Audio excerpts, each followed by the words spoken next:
Now, this channel is just crazy lately. I go from unboxing and getting my first look at a $15,000 Threadripper Pro workstation from Dell. If you didn't see it, I'll drop a link to that Dell Precision 7865 tower in the description below. But we're gonna go from $15,000 plus to what we have here today, $399, and a pleasant surprise sent by Acer. It's the Acer Aspire 3. Now this is running AMD's brand new 7000 series chipset, the Ryzen 3 7320. Now I haven't had a chance to look at the Ryzen 7000 series. We're gonna get our first look at here today. Remember, it's a Ryzen 3, it's not Ryzen 5, Ryzen 7, or Ryzen 9, which will be more powerful. But what I did notice is it's a pretty efficient chipset that's gonna get you great battery life, really good thermals, and really good for everyday use. A really nice secondary laptop or perfect for a student. We're gonna get into it today in this review.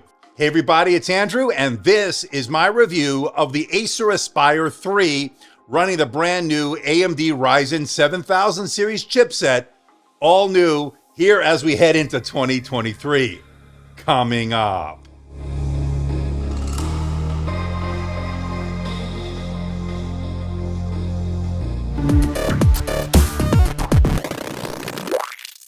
And as we take a look at the specs, in the interest of transparency and full disclosure, I want to let you know that I'm not being paid by Acer. I'm not being sponsored by Acer. All the opinions you're about to hear are my own. Acer is not getting copy approval. That means they're seeing this video for the first time, just like you. Now, this review unit is on loan from Acer, and once this review is done, I'll be sending it back. Now, the Acer Aspire 3 comes in at a starting price of a very affordable $399.99, and that gets you the latest 7000 series Ryzen 3 processor. It's the 7320U. We'll get into the performance numbers later on this budget laptop. And for those interested in picking one up or finding more information about this, I'll drop a link in the description below for more information and where you can buy one. And with the specs and pricing out of the way, let's find out what you get inside the box. Let's open it up. Now, of course, right off the bat, you get a pretty slim 45-watt barrel pin connection adapter. You could also charge via USB-C, and they also give you the extension cable as well. Now, you also get some documentation, warranty information, and of course, the unit itself. Now, holding it for the first time for $399, I'm not expecting an all-metal design. It's not. It's plastic, but it actually feels pretty solid, pretty nice for this price point. Not too much give or flex in the chassis. Now, for those wondering, you can't quite open it up with one finger. The hinges are just not designed to do that, and I noticed a little bit of screen wobble right off the bat. Now, as far as the keyboard itself is concerned, surprisingly good in terms of tactility and feedback, and key travel. It's actually been pretty good as well. Now, one thing to note, there is no backlight on this keyboard, and at $399, I'm not going to ding them too much on that. Again, not a high-end premium laptop. Keep that in mind. Now, it was really comfortable for typing for extended periods of time, really surprisingly good for typing long documents. And for those number crunchers out there, spreadsheet users, it does have a numpad. Although it's not full size, it's a little bit narrow, it's great to have it nonetheless for those that need to crunch those numbers. And another pleasant surprise is how much I like the touchpad. It's a really nicely sized touchpad. Now, you'll notice it's off center a bit to accommodate the inclusion of that numpad we just talked about. But as far as the two-finger scrolling and all the gestures, everything worked really well. I found it very responsive, and the touchpad is not loose or anything you find in a lot of these budget laptops. Not here. It's on really tightly. The clickiness is good, and again, the responsiveness has been great. No complaints on that touchpad. Really, really surprisingly good. Okay, let's check out the port selection. Let's start off on the left side where you get your DC in port. That's where you'll charge it, but you could also charge on the next port here, which is the USB Type-C port, which supports data, charge, and display out. I used a number of different USB Type-C chargers, and they all work on this, and that's been great, especially for a budget laptop. You get an HDMI port, which is great, and a USB-A port. Now, moving over to the right side, you get your microphone headphone combo jack, which is always great to see, another USB-A port, and finally a Kensington lock port to round out the ports on this laptop. Notably missing, there's no SD card reader, but again, at this budget level price point, I'm not expecting too much out of this. And I would say overall a pretty decent port selection. Now, to get inside this laptop, it's actually really easy. All you need to do is remove the 11 Phillips head screws, pop off the bottom plate with a guitar pick or a pry tool, as you see here, and that's it. It's pretty easy. Now, the bottom cover is made out of plastic. And once inside, you notice a single fan for cooling. We'll get into the thermals, surface temperatures, and fan noise later on in this review. And you'll notice that 43 watt-hour battery. We'll get into the battery life later on as well. But as far as what's user upgradable, the SSD is user upgradable, although from these reads and writes, not the greatest out there. But again, at $399, I'm not going to ding them too much. Certainly fast enough for what you need to do in everyday use with this. Not a problem there. And it has 8 gigabytes of LPDDR5 RAM. That's good to see, LPDDR5, although it is soldered into the motherboard, not too uncommon here in 2022 as we head into 2023. And when it comes to wireless, this has Wi-Fi 6 along with Bluetooth 5.2. Now, the card is slotted in, not soldered in, so if you need to change it out down the road, you have that option. That's always nice to have. And as far as the wireless itself, the Wi-Fi and the Bluetooth, both working without any issues, both working flawlessly. Now, of course, it would have been nice to have Wi-Fi 6E, but again, at this price point, I wasn't expecting that. Having Wi-Fi 6 will be certainly good enough for what you needed to do. Now, let's talk about the display, because at $399, I didn't have many expectations coming into this, and I was pleasantly surprised on just how good this is for this price point. You're looking at a 15.6-inch IPS display with a full HD resolution of 1920 by 1080, and yes, that is a 16:9 aspect ratio, although I'd like to see 16:10. 16:9 is great for watching movies, Netflix, Amazon, YouTube. You won't get any black bars on the top and the bottom. Now, it's also a matte display, not too much glare or reflections, as you see here, which is pretty good. And what I also noticed was pretty good deep blacks here, really decent contrast, 1,000 to 1. Again, this is not something we normally see on this price point. And you also get decent color accuracy, although not the greatest. I'd like to see it below 2.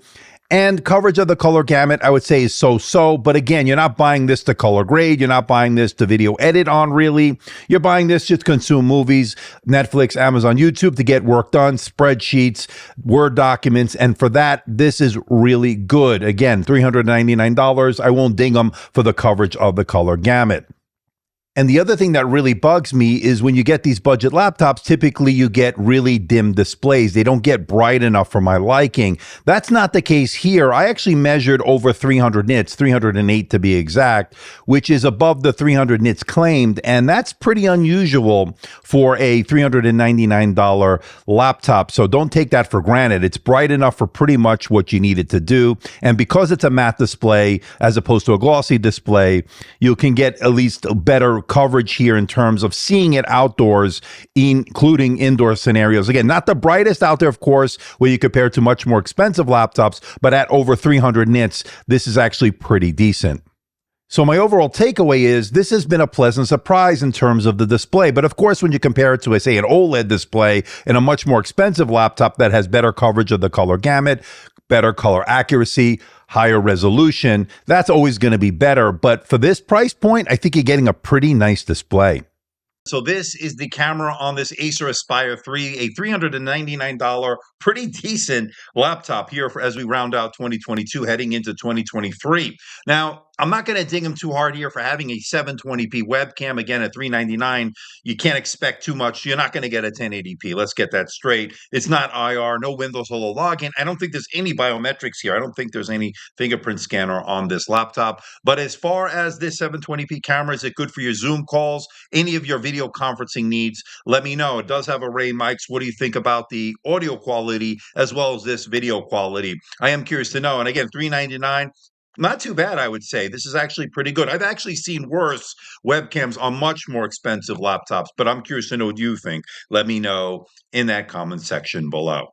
Okay, let's talk battery life. Now, this has a 4-cell, 43 watt-hour battery, and it did over 13 hours on my continuous web surfing test over Wi-Fi at 150 nits. That's actually pretty good results here. Very efficient laptop in terms of this chipset, the thermals employed here. So getting pretty good battery life. I would say in real-world mixed usage, you can expect anywhere from 8 to 9 hours, but of course, it depends on what you're doing. So everybody's use case is a little bit different, so your mileage may vary, but I think pretty good battery life here for this pretty efficient chipset. Now, it does come with a 45 watt barrel pin connector adapter, as I mentioned, but you could also charge via USB-C adapters or power chargers. And it takes about 95 minutes to 100 minutes to get a total charge on this, which is not too bad. Again, we don't have that really express charge, but actually pretty good. Now, if you notice here, you can see that there's room for actually a bigger battery. They could have actually put in even more battery life if they wanted to, but of course that would have added more weight and it would have probably added to the overall cost of the unit. But at over 13 hours on my continuous web surfing test, pretty nice result here. And while we're inside, you'll notice the bottom firing speakers. And as far as the speakers are concerned in terms of the audio, I would say they're so-so. They could be a little bit louder, could have a little bit more bass. They sounded a little bit tinny to me, a little bit hollow. And the mids were decent, but again, could use more bass. So-so when it comes to the audio. So make sure you can use your headphones with this, which work fine with this, or connect to Bluetooth headphones if you want to be wireless. But again, the speakers, not so great. So by now you're probably wondering, well, how's the chipset on this? How's that AMD Ryzen 3 7320 that this has? Again, this is my first time looking at a 7000 series chipset, although it is a Ryzen 3, so let's temper our expectations when it comes to the performance numbers. And as you can see, the multi-core, single-core, they're decent performance here, but again, Ryzen 3 is not going to compete with Ryzen 5, Ryzen 7, or Ryzen 9. Just keep that in mind. But it's a very efficient chipset, as we saw with the battery numbers, and it's a very efficient chipset when it comes to the thermals, never getting overly hot. So temper your expectations when it comes to these numbers. It's not going to blow you away, but it's perfectly fine for doing everyday work such as Microsoft Office, email, web browsing, consuming media, watching Netflix, Amazon, YouTube, even some light 1080p video editing with the included Radeon graphics. Again, this is not going to blow you away for 4K video editing. And when it comes to gaming, don't expect to play AAA titles on their highest settings, just not designed to do that. But if you lower some of the settings, some older titles, you might get some playable frame rates. Not really a gaming laptop. It's more of a productivity device, and that it will do very well in. It will definitely get the job done. And they did a really good job when it comes to the thermals, never getting overly hot in terms of the surface temperatures, even under maximum load, never getting above 38 decibels in terms of the fan noise. That's been pretty good. And I saw minimal thermal throttling. So they did a good job with the thermal solution employed here.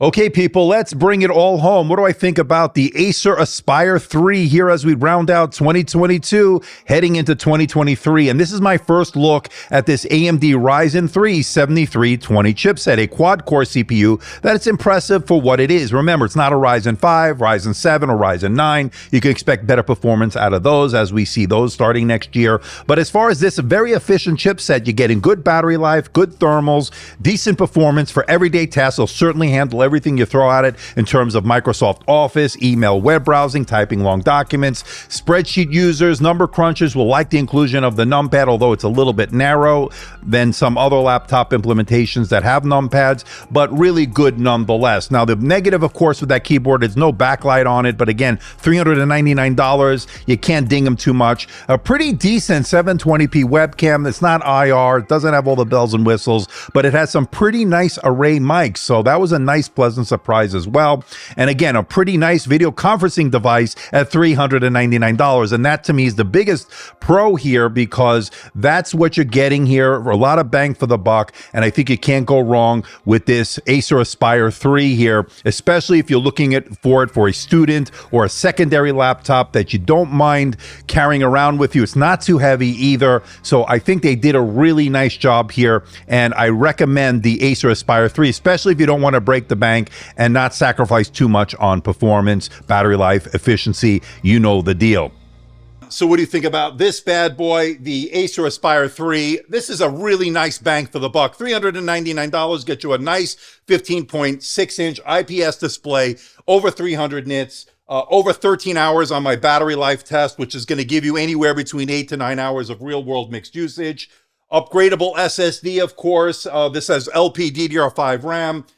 This is not metal, but it's actually pretty nicely built. It's not that cheap feeling plastic. It is plastic, but not cheap feeling. So it's really, really solid. Nice port selection on here, even has HDMI out, which I absolutely love.